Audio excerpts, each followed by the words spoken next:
Olá, pessoal.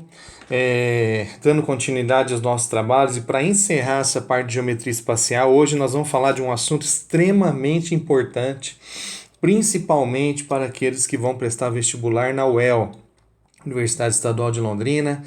Tá? Vira e mexe estão pedindo tronco de cone, eu estava observando e não poderia de deixar de ensinar isso para vocês, tá? Porque entendo que é de extrema importância e quando cai, quem não sabe vai dançar, né? Então, para deixar minha consciência tranquila, eu decidi reensinar também essa parte para vocês. Então vamos lá, tronco de cone, sem mais delongas, vamos continuar aqui a nossa saga, né? E apresento a vocês então um tronco de cone. Então, consideremos um cone circular reto. Se traçarmos um plano paralelo à base, tá? Olha aqui, ó, paralelo à base, né? A base aqui está embaixo, né? Que é uma circunferência. Obtemos uma seção transversal do cone, tá? Então, nesse caso aqui, ó, o que sobra, né? Olha lá, tá vendo? Todo esse sólido geométrico que sobra aqui, nós chamamos de tronco de cone. Beleza? Dando continuidade. Esse sólido, então, é denominado tronco de cone de bases paralelas. Tá? Nele, destacamos as bases do tronco, são a base do cone e a seção. Olha aqui, ó. Então, você tem aqui a figura. Tá? A distância entre as bases do cone chama-se a altura do tronco e sua medida é expressa pela letra K. Então, aqui você tem, ó, a base menor, aqui você tem a base maior do cone, tá? E a distância entre essas duas bases nós chamamos de K, a altura do tronco, que é representada pela letra K. É para poder diferenciar da altura de um cone normal, que é usada a letra H, tá? Só isso, é para efeito de diferenciação, tá bom? Bom, então essa figura que está mostrada aqui para vocês nós chamamos de tronco de cone, beleza? Base vai ter então o tronco de cone, vai ter uma base maior, vai ter uma base menor. As duas bases são uma circunferência. Então quando você lembrar de área de base maior e área de base menor, você lembra da área de uma circunferência, onde em que a fórmula é π vezes raio ao quadrado, tá? Toda área de circunferência é π vezes raio ao quadrado, beleza? Vai guardando essas informações. Dando continuidade aqui, então, vamos ver a área lateral e o volume do tronco, tá? Então, nós temos aqui, ó, o cone, né? Foi feito um corte nele, tá? Então, você tem aqui ó, o vértice, que é representado aqui, tá? A distância do vértice até o ponto central aqui, que a gente chama de O, é a altura, tá?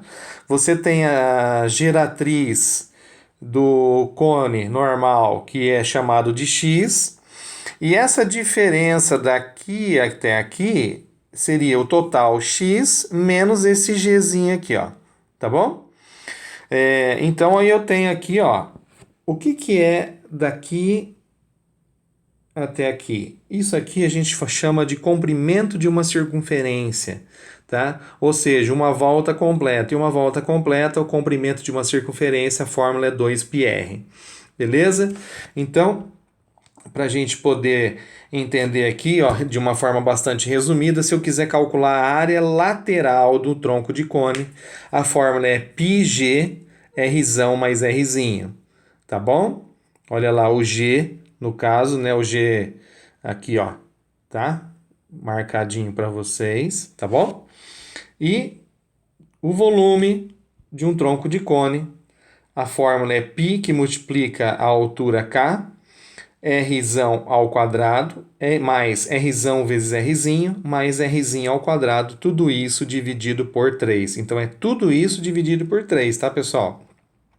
Você vai fazer r ao quadrado, mais r vezes rzinho, mais rzinho ao quadrado, resolve tudo que está dentro do parênteses primeiro, depois multiplica pelo k, que é a altura, depois multiplica pelo π, e depois divide tudo por 3. Beleza?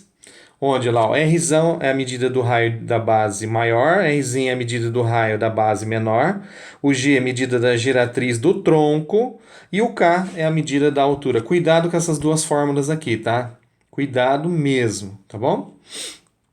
Bom, dando continuidade aqui, nós vamos para a área total. Para eu poder calcular a área total, olha só. É a soma da área da base inferior, também chamada de base maior, depende da posição, né? Da base superior, também chamada de base menor, e a área lateral, considerando que a base maior esteja embaixo e a base menor em cima, tá? A área total, ela vai ser a soma da área lateral, mais a área de base maior e mais a área de base menor, beleza? Onde o AL significa área lateral, a AB a área de base do cone, a base maior, e a área da seção, a área ABzinho, a área da base menor. Beleza? Vamos agora já pôr no quente no negócio aqui, tá? Trouxe um exercício para vocês na prova específica da UEL de 2020. Um excelente exercício, por sinal. E nesse exercício, então, você vê o tamanho da criança, tá? Ó, você vê que o texto é enorme, cheio de informações. Então eu sempre falo para os meus alunos que a primeira coisa que você tem que fazer quando você for resolver um exercício de matemática é coletar todas as informações, todos os dados que ele colocou para você no exercício, tá? E verificar a pergunta do exercício, a pergunta específica do exercício. Isso é muito importante. Então colocou assim, ó. Foram construídas cisternas, olha lá, cisterna, tronco de cone, tá? Em uma comunidade localizada no sertão nordestino, em pontos estratégicos, para que os moradores daquela localidade pudessem se abastecer de água, principalmente na época das secas. As cisternas foram construídas com o formato de um tronco de cone, com as seguintes medidas. Aí já começa a coletar as informações, ó. O raio de base inferior, menor, mede 1 metro. Então, Rzinho mede 1 metro. O raio de base superior, o raio grande, o Rzão, 2 metros. E a altura do tronco de cone da cisterna, 1,5. Então já começou a botar um númerozinho com vírgula, porque ele vai querer saber se sabe fazer conta com vírgula também, tá? Bom, você observou aqui que já tem 3 informações, né? Raio maior, raio menor e altura. Então você já tem condições de calcular o volume dessa cisterna. Na época de secas, caminhões-pipa abastecem essas cisternas. Esse tipo de caminhão possui um tanque de armazenamento de água em formato cilíndrico, ou seja, o tanque tem o formato de um cilindro. Volume do cilindro, πr² vezes a altura, tem que lembrar. Com 2 metros de diâmetro, ó, para os desatentos, não uso diâmetro no cálculo do volume, eu uso o raio é a metade. Então você já coloca raio do tanque cilíndrico, 1 metro, para você não esquecer e colocar 2 lá e vai dar tudo errado, tá? E 8 metros de comprimento, beleza. Então o raio vale 1 e o comprimento ou a altura, né, no caso, vale 8, tá bom? Esse comprimento aí você entenda como a altura, que você vai substituir no lugar do H, na fórmula do volume do cilindro. Despreze as espessuras dos materiais dos quais são feitas as cisternas e o tanque de caminhão-pipa. E suponha que as cisternas estejam completamente vazias de água, está seco, está vazio. E o tanque completamente cheio.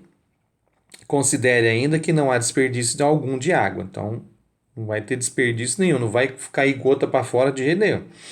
Nessas condições, quantos tanques de caminhões-pipa, ó a palavra-chave aqui que o cara já dá dica, ó, completamente cheios de água são necessários para abastecer no mínimo 17 cisternas?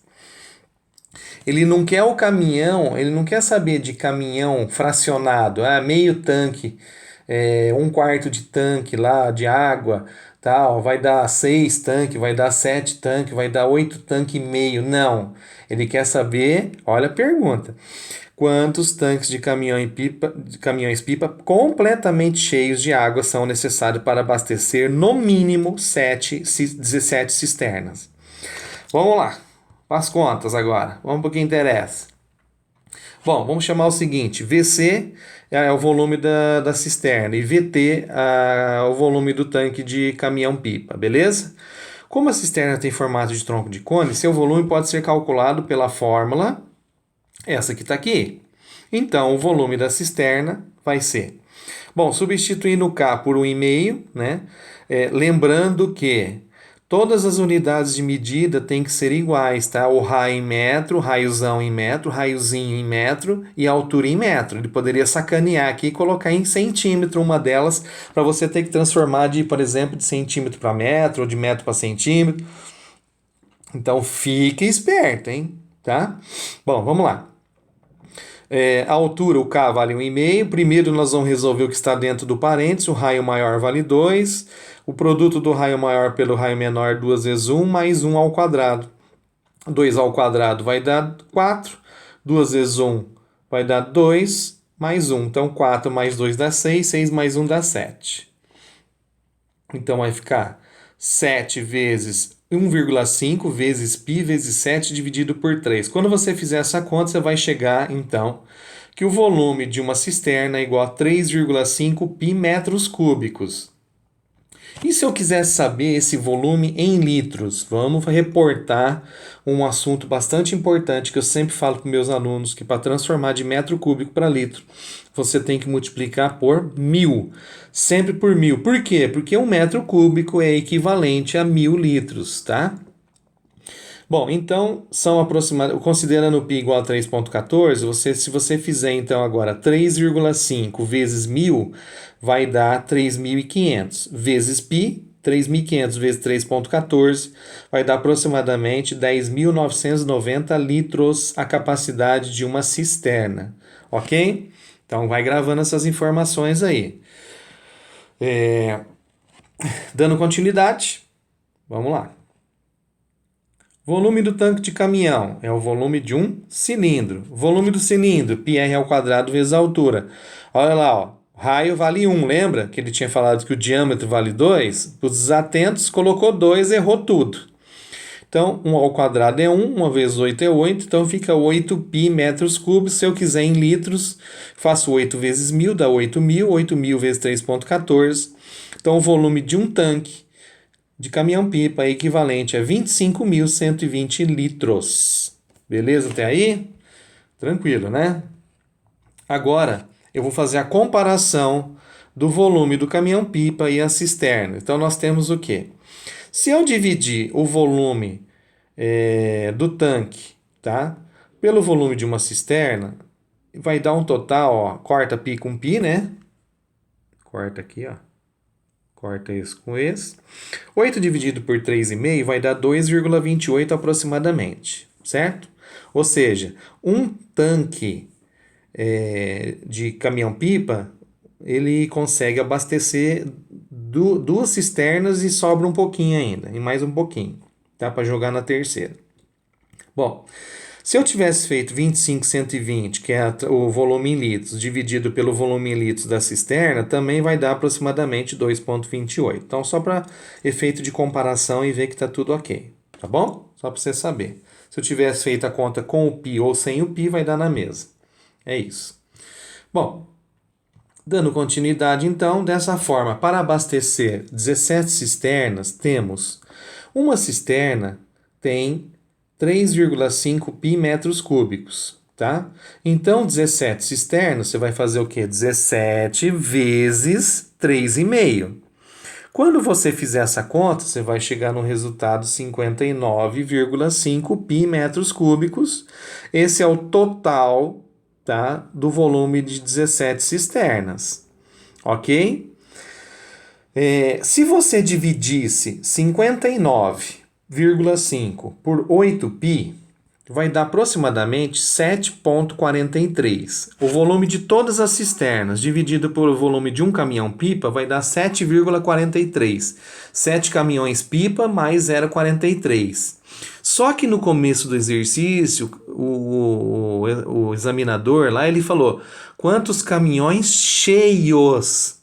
Olha a pergunta, ele não está falando o caminhão, se você dividir 59,5 por 8π, 59,5π por 8π vai dar 7,43, ou seja, 7 caminhões pipa mais um com 0,43 lá de volume. O que acontece? Nesse caso, você não vai ter o caminhão, só 7 caminhões cheios, só que esses 7 caminhões cheios, ele não vai encher 59, vai dar menos.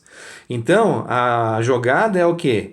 Se você tem que pegar um caminhão a mais, ou seja, se você pegar então um caminhão pipa, que é 8π, vezes 8, vai dar 64π. Então você vai precisar de 8 caminhões tanque cheios para poder encher essas 17 cisternas e vai sobrar um pouquinho, logicamente, de líquido. Mas você precisa de 8 caminhões pipa cheios e não 7, porque 7 vai dar menos. Então você teria que ter um total de 8 caminhões cheios.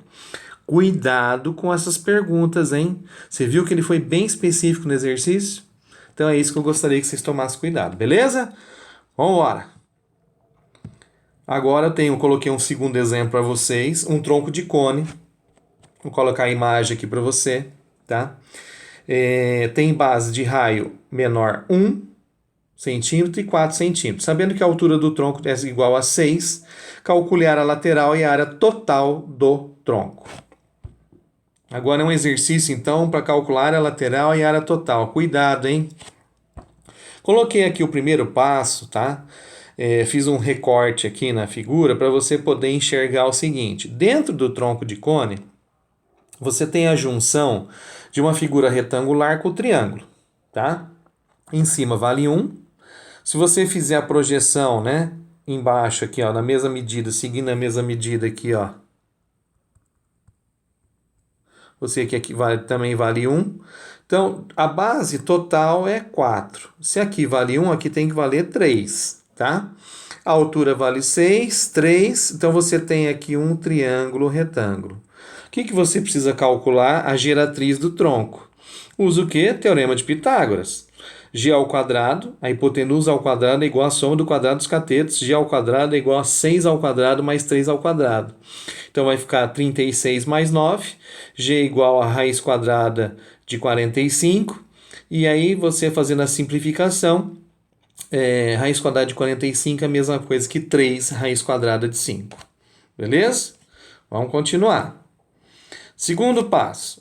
Vamos calcular a área lateral. Para você calcular a lateral, você precisa do quê? Do raio menor, do raio maior, você já tem esses dois, e da geratriz que nós acabamos de encontrar. Então, você viu que você precisava calcular a geratriz para você poder calcular, então, a área lateral? Geralmente tem vários exercícios que eles gostam de fazer isso, tá? Bom, área lateral, então, vai ser π, geratriz 3 raiz de 5, e dentro do parênteses 1 mais 4. 1 mais 4 dá 5. Aí você faz 5 vezes 3, vai dar 15π raiz quadrada de 5 centímetros quadrados. Não esquece de colocar a unidade de medida, é muito importante numa questão aberta, tá? Ele pode descontar a nota sua numa prova de vestibular. Bom, o terceiro passo, então, é a gente calcular a área total. Lembra que a área total é a soma da área lateral mais a área de base superior e mais a área de base inferior. Lembra que a área de base superior e inferior é a área de uma circunferência cuja fórmula é π vezes raio ao quadrado. Π vezes o raio maior vale 4, 4 ao quadrado 16, 16π. Área menor, π vezes raiozinho ao quadrado, 1 ao quadrado é 1, 1 vezes π dá π. E agora a gente substitui na fórmula da área total, fazendo a soma de todo mundo. Então fica 15π raiz quadrada de 5, que é a área lateral, mais 16π mais 1π. 16 mais 1 vai dar 17π. E aí aqui que foi feito aqui, foi colocado o π em evidência, porque o π aparece tanto no 15 raiz quadrada de 5 quanto no 17. Tá? Então foi colocado em evidência. Mas você vai falar assim, professor, mas eu sou obrigado a colocar? Não, você poderia ter deixado 15π raiz de 5 mais 17π. Já é uma resposta satisfatória, vamos falar assim, não tem necessidade. A única coisa que você tem que ver é se for uma prova que tem alternativa, e eles geralmente vão colocar o π em evidência, então pode ser que você tenha que fazer essa transformação, esse arranjo aí, tá bom? Queridos, era isso que eu tinha que falar para vocês, tá? Eu espero que vocês tenham gostado. É uma matéria bastante importante e eu acredito que se cair alguma coisa, a minha consciência já está um pouco mais tranquila. Um grande abraço e até a próxima.